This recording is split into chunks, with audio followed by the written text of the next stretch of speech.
Hello everyone, আসসালামু আলাইকুম। Welcome back to my another blog. আজকে আপনাদের সাথে শেয়ার করব টক মিষ্টি ঝাল আমড়ার আচারের রেসিপি। এখানে আমি বেশ কিছুটা আমড়া নিয়েছি, আর হ্যাঁ, আমড়াগুলো আমার নিজস্ব গাছের আমড়া।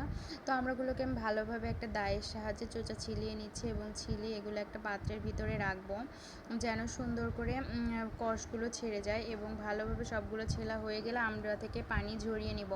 পানি ঝরিয়ে নিয়ে ছোট ছোট করে কেটে নিব। তারপরে এগুলোর ভিতরে আমি দিয়ে দেবো মরিচের গুঁড়া আর দিয়ে দেবো লবণ।